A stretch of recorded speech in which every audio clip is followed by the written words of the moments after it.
The latest Pompey news, updates every day from the Pompey Sound news desk. John Messino is talking about the Josh Murphy injury situation.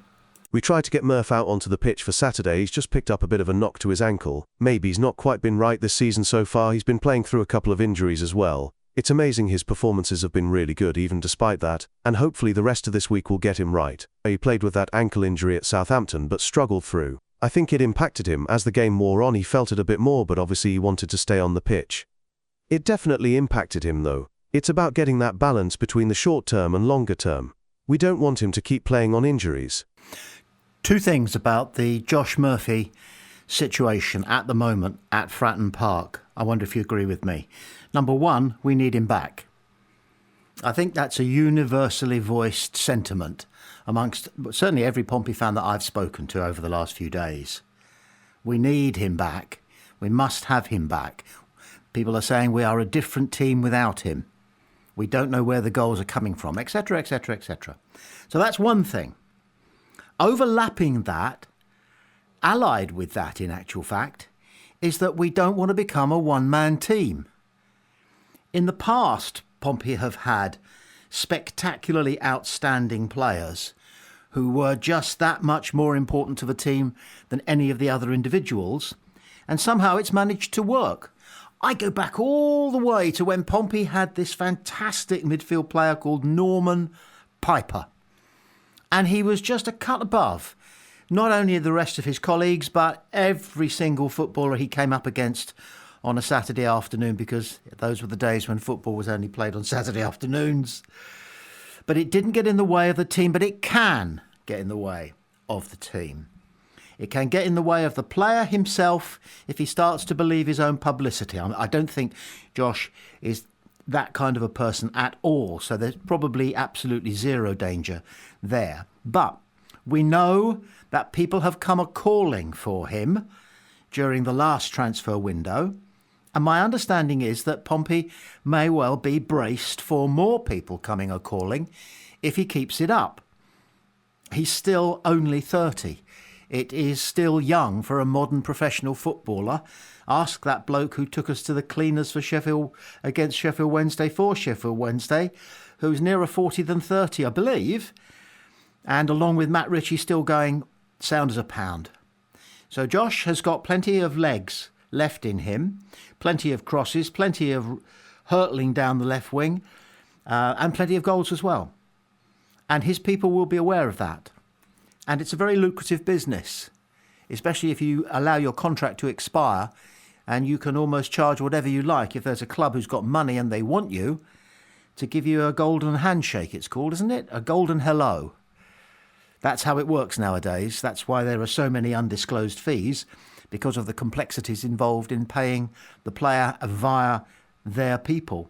And that is probably what might happen, or at least the scenario that might be tempting some agents, some people, some other clubs, somewhere, with regard to Josh Murphy. So we want him back, we want him flying, we want him scoring goals and setting up goals, but we don't want him to run away with it, or his people to run away with his success, because we don't just want him to keep doing that until the end of this season. We want to keep him doing it the season after that, and the season after that, so forth, for us.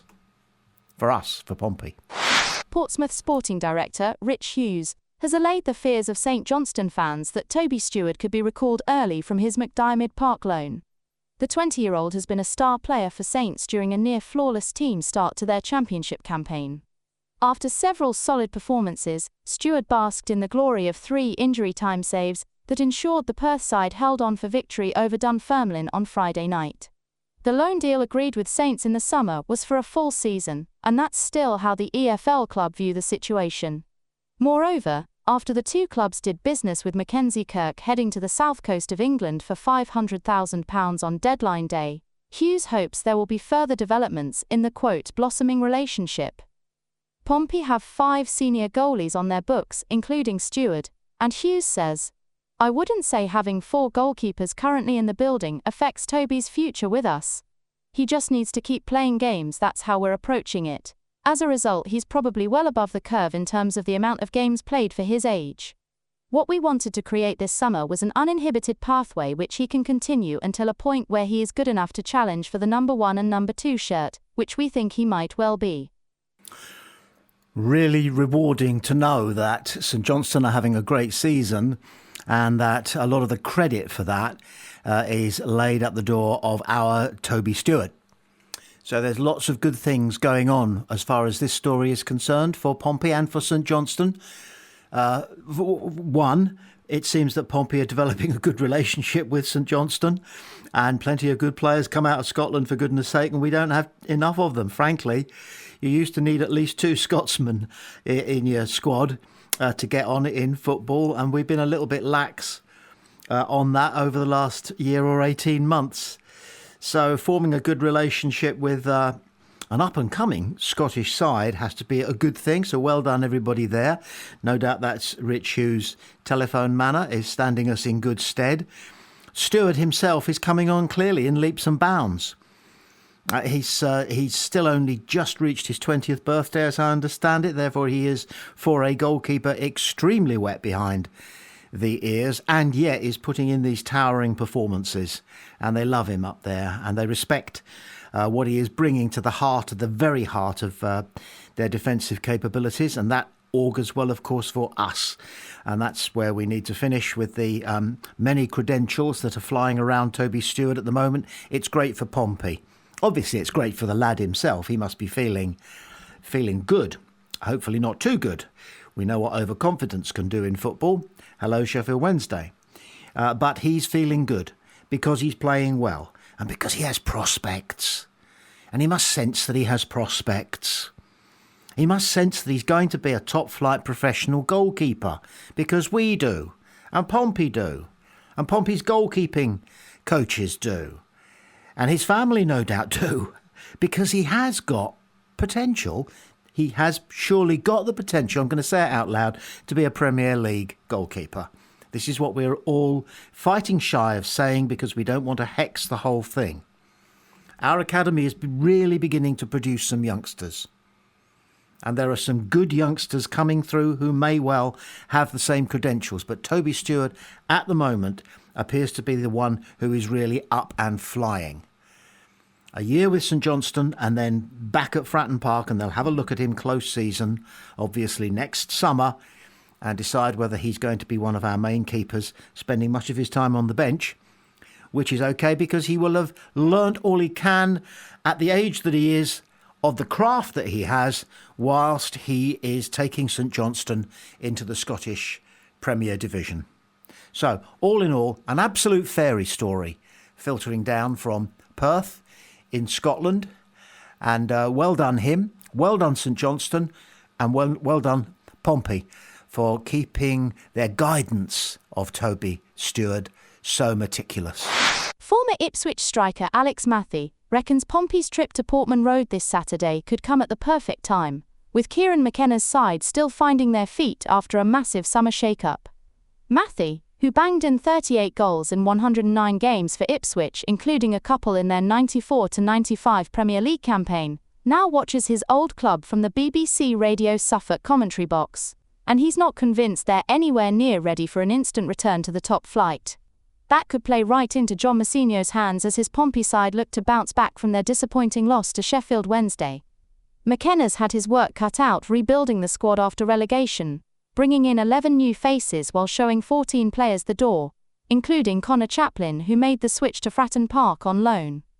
The upheaval seems to be taking its toll. Ipswich are languishing in 17th, miles off the pace being set by Middlesbrough, even with a game in hand. They got lucky at the weekend when their match at Blackburn was abandoned on 80 minutes due to a waterlogged pitch. It's going to take time for McKenna to mould his team, Matthew told BBC Radio Suffolk. Getting them challenging would be his biggest achievement yet. I'd be chuffed if we made the playoffs, but even that's a big ask now. The automatic spots look out of reach. We just haven't clicked yet. Pompey have their own concerns, with Chaplin ruled out against his parent club and several players on the treatment table. But there's hope Josh Murphy and Minyok Yang could return. Matthew's particularly worried about Ipswich's backline, specifically the partnership between O'Shea and Greaves, though Greaves is suspended for Saturday. They keep getting caught out pushing up, he said. They're quality players individually, but just haven't gelled as a pair yet. They're an interesting club, aren't they, Ipswich? Do you agree with me? A lot of clubs, almost the further you get from Fratton Park, the more samey they seem to be. But Ipswich are a real case in point. They've got a lovely nickname, the Tractor Boys. They've always seemed to me to be something of a family club. I remember a relative of mine arrived 10 minutes late for a game and they were all shut up. So he banged on he banged on a door and somebody came and said, "All right, I'll do the accent. All right, my lover, you wait there. I'll go and get somebody open up a gate for you." And so they did. And that's very Ipswich, I think. I don't think many people would have predicted that they'd make such a stuttering start to this season, having been up with the big boys last season and didn't do everything right to hold on to that credential. But a good squad, and yet they've had a huge overhaul during the summer. And it will take time for those players to bed in.